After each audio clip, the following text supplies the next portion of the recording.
Good morning friends.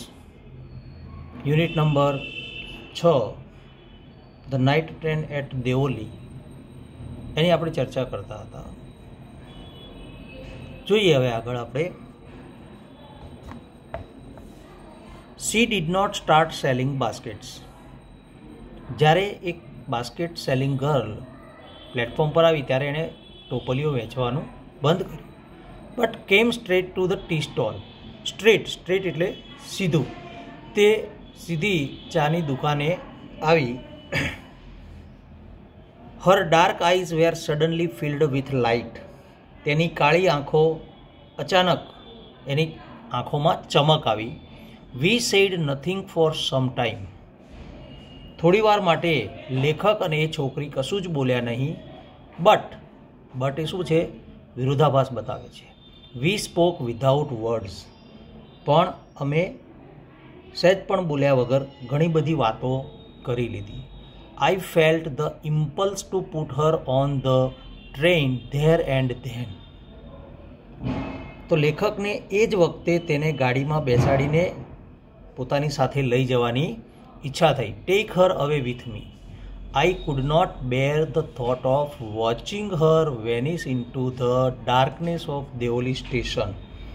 તો દેઓલી સ્ટેશનના અંધકારમાં એ બાસ્કેટ સેલિંગ ગર્લ અદૃશ્ય થતી જોઈ રહેવાનો વિચાર લેખક માટે સહન થઈ શક્યો નહીં. I took the basket from her hand. તો લેખકે એ છોકરીના હાથમાં રહેલી ટોપલીઓ લીધી. And put them on the ground. અને એ બધી જ ટોપલીઓને ગ્રાઉન્ડ ઉપર મૂકી દીધી. She put out her hand to take a basket. તો એ છોકરીએ એ ગ્રાઉન્ડ ઉપર પડેલી ટોપલીઓ લેવા માટે હાથ લંબાવ્યો. But I caught her hand held it. અને લેખકે તેનો હાથ જે બાસ્કેટ લેવા માટે લંબાવેલો હતો તે હાથને પકડી લીધો. I have to go to Delhi I said. લેખકે કહ્યું, મારે દિલ્હી જવાનું છે. C nodded. નોડ એટલે નકારાત્મક માથું હલાવવું. C nodded. તેણે માથું હલાવ્યું અને કહ્યું, I do not have to go anywhere. મારે ક્યાંય જવું નથી. The guard blew his whistle and I hated the guard for doing that.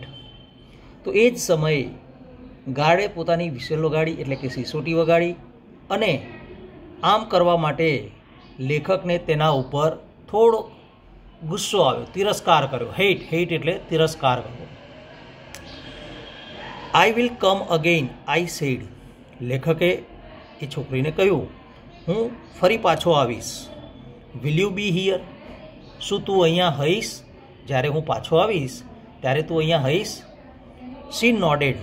ફરી એણે માથું હલાવ્યું. I do not have to go anywhere. મારે ક્યાંય જવું નથી એવું એ છોકરીએ કહ્યું. She nodded again. ફરીથી તે છોકરીએ માથું હલાવ્યું. The bell clanged. ઘંટ વાગ્યો. And the train slid forward. To slide forward એટલે થોડું આગળ વધવું. I had to pull my hand away from the girl and ran for the moving train. તો છોકરીના હાથમાંથી મારે હાથ છોડવો પડ્યો અને જે ટ્રેન ચાલતી હતી એ ચાલતી ટ્રેન તરફ એને દોડવું પડ્યું. This time I did not forget her. લેખક શું કહે છે? ફરગેટ એટલે ભૂલી જવું. લેખકે કહ્યું, આ વખતે હું તેને ભૂલી શક્યો નહીં. She was with me for the rest of the journey. Rest of the journey એટલે બાકીના પ્રવાસ દરમિયાન. She was with me. તેની સાથે હતી. એન્ડ ફોર લોંગ આફ્ટર એટલે તેના પછી પણ બાકીના પ્રવાસ દરમિયાન અને તેના પછીના સમયમાં પણ ઘણા લાંબા સમય સુધી એ છોકરી લેખકની સાથે હતી. All the years she was bright living things. All the years આખા વર્ષ દરમિયાન તે એક બ્રાઇટ એટલે કે તેજસ્વી અને લિવિંગ થિંગ એટલે કે જીવંત વસ્તુ હતી. And when the college term ended. અને જ્યારે કોલેજનું સત્ર પૂરું થયું, I packed in haste and left for Dehra earlier than usual. તો હેસ્ટ એટલે ઉતાવળ કરવી. મેં ઝડપથી સામાન તૈયાર કર્યો અને હંમેશ કરતાં દહેરા જવા માટે વહેલો હું નીકળી ગયો. તો દર વખતે વેકેશનમાં દહેરા જવાનું થતું તો શાંતિથી બધું પેકિંગ કરતા, પરંતુ આ વખતે તો એણે ખૂબ જ ઝડપથી એણે પોતાનો સામાન પેક કર્યો દહેરા જવા માટે. I was nervous and anxious. Nervous એટલે ઉદાસ, બેચેન, અને એન્ક્શિયસ એટલે આતુર અથવા તો ચિંતિત. જ્યારે ટ્રેન દેવોલી સ્ટેશનમાં પહોંચી ત્યારે લેખક ઉદાસ હતા અને બેચેન પણ હતા. I was વોન્ડરિંગ. વોન્ડર એટલે વિચારવું, અને WANDER વોન્ડર એટલે રખડવું અથવા ભટકવું. આઈ વોઝ વોન્ડરિંગ, લેખક વિચારતા હતા.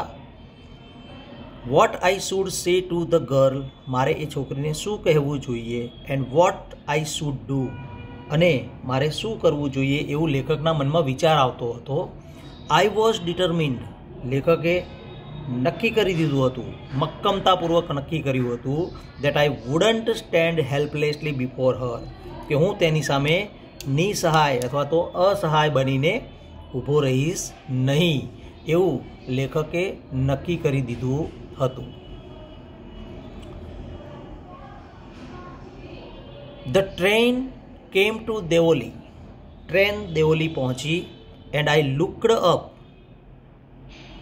Down the platform. તો મેં પ્લેટફોર્મ ઉપર ચારે તરફ નજર દોડાવી અને જોયું. But I could not see the girl anywhere. પરંતુ તે છોકરી લેખકને ક્યાંય જોવા મળી નહીં. I open the door. લેખકે બારણું ખોલ્યું. And stepped off the footboard. અને પગથિયેથી ટ્રેનના ડબ્બામાંથી તેઓ પ્લેટફોર્મ ઉપર ઉતર્યા. આઈ વોઝ ડીપલી ડિસઅપોઇન્ટેડ એટલે ખૂબ જ નિરાશ થઈ ગયા, ખૂબ જ ઉદાસ થઈ ગયા. I felt I had to do something. લેખકને લાગ્યું કે હવે તેણે કંઈક કરવું જોઈએ. એન્ડ સો, અને તેથી I ran up to the station master. તે ઝડપથી સ્ટેશન માસ્ટર તરફ દોડ્યા. And said, do you know the girl who used to sell baskets here. શું તમે એ છોકરીને જાણો છો કે જે છોકરી આ પ્લેટફોર્મ ઉપર ટોપલીઓ વેચતી હતી? No I don't, said the station master. Station માસ્ટરે કહ્યું કે ના, હું એવી કોઈ છોકરીને ઓળખતો નથી. The train was moving out of the station. ટ્રેન ધીમે ધીમે સ્ટેશનની બહાર જઈ રહી હતી. And I had to run up the platform and jump for the door of my compartment. તો લેખકને દોડીને ડબ્બાનું બારણું પકડવા માટે કૂદવું પડ્યું હતું. At Deoli platform vanished means disappear, અદૃશ્ય થઈ ગયું. જ્યારે દેવોલી પ્લેટફોર્મ દેખાતું બંધ થયું. I decided that one day I would have to break journey here there. ત્યારે લેખકે નક્કી કર્યું કે હું એક દિવસ મારા પ્રવાસ દરમિયાન આ દેવોલી સ્ટેશન ઉપર રોકાઈશ. I would spend a day in the town. હું આ ગામમાં એક દિવસ વિતાવીશ. મેક ઇન્ક્વાયરીઝ, પૂછપરછ કરીશ. એન્ડ ફાઇન્ડ ધ ગર્લ, અને એ છોકરીને શોધીશ. Who had stolen my heart with nothing but a look from her dark impatient eyes. કે હું એ છોકરીને શોધીશ કે જે છોકરીની કાળી ઉત્સુક આંખોની એક નજરથી મારું હૃદય તેણે ચોરી લીધું હતું. એવી છોકરીની હું શોધ કરી લઈશ. In the last few years, છેલ્લા કેટલાય વર્ષોમાં, I have passed through Deoli many times. હું ઘણી વખત આ દેવોલી સ્ટેશનથી પસાર થયો છું. I always look out of the window. હું હંમેશા બારીની બહાર જોઉં છું. To see the same unchanged face smiling to me. તો એ છોકરીને શોધું છું કે જે છોકરીનો ચહેરો મલકતો રહેતો હોય છે. તો એ છોકરીને સતત હું શોધું છું.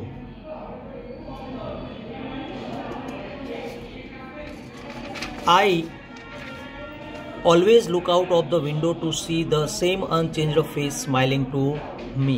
તો હું હંમેશા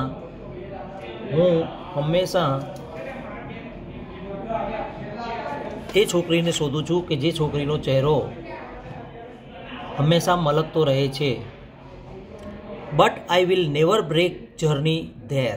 પરંતુ હું ક્યારેય ત્યાં રોકાયો નથી. I prefer to keep hoping and dreaming and looking out of the window for the girl who with the basket waiting for me. ટોપલીઓ લઈને મારી રાહ જોતી એ છોકરીને જોવાની આશા અને સ્વપ્ન સાથે લેખક હંમેશા બારીની બહાર જોવાનું પસંદ કરે છે. I never break my journey at Deoli. લેખક કહે છે કે હું ક્યારેય દેવોલી રોકાતો નથી. But I pass through as often as I can. પણ વારંવાર ત્યાંથી હું પસાર થાઉં છું. તો લેખક કહે છે કે તેઓ અવારનવાર દેવોલી સ્ટેશનથી પસાર થાય છે, પણ તેઓ ક્યારેય આ સ્ટેશન ઉપર રોકાતા નથી. તો વિદ્યાર્થી મિત્રો, અહીંયા આ એક નાનકડી વાર્તાના રૂપે અહીંયા પાઠ આપણને આપેલો છે. પાઠની અંદર આપેલી છે ગ્લોસરી. ગ્લોસરીની અંદર તમને જે શબ્દો આપ્યા હોય એ શબ્દોની અંદર વન વર્ડ એટલે દાખલા તરીકે પ્લેન તો મીડો. એ જ પ્રમાણે બીજો કોઈ શબ્દ જોઈએ તો પેલ તો કલરલેસ અથવા તો ડલ. એ જ પ્રમાણે શાઇની તો બ્રાઇટ. એ જ પ્રમાણે ક્લેંગિંગ તો રિંગિંગ, સ્ટીલ તો ક્વાઇટ. એ જ પ્રમાણે બ્લર્ડ તો નોટ ક્લિયર, ડિસ્ટન્ટ તો રિમોટ અથવા ઇન અ ફાર પ્લેસ. એ જ પ્રમાણે ઇમ્પલ્સ તો સડન અર્જ. પછી નર્વસ તો અનકમ્ફર્ટેબલ, અનઇઝી, ટેન્શન. એ જ પ્રમાણે ડિટર્મિન્ડ તો સર્ટેન. એ જ પ્રમાણે ઇમ્પેશન્ટ તો એન્ક્સિયસ અથવા ઈગર અથવા એક્સાઇટેડ. અને પ્રિફર ટુ એટલે ફેવર અથવા તો લાઇક. આ વન વર્ડ જે શબ્દો છે એ શબ્દોને તમારે તૈયાર કરવાના થશે, જેથી કરીને પરીક્ષામાં સિમિલર વર્ડ અથવા સિનોનિમસ તરીકે પૂછાય તો તમે સરળતાથી એ પ્રશ્નોના જવાબ કે શબ્દોના જવાબ તમે આપી શકો. તો વિદ્યાર્થી મિત્રો, અહીંયા આપણે પાઠની વાત કરી. પાઠ તમારે ઘરેથી શાંતિથી વાંચવાનો, ગ્લોસરીને પણ તમારે સારી રીતે તૈયાર કરવાની અને લખવાની. હવે એની જે એક્સરસાઇઝ છે એને આપણે આવતા લેક્ચરમાં ચલાવીશું.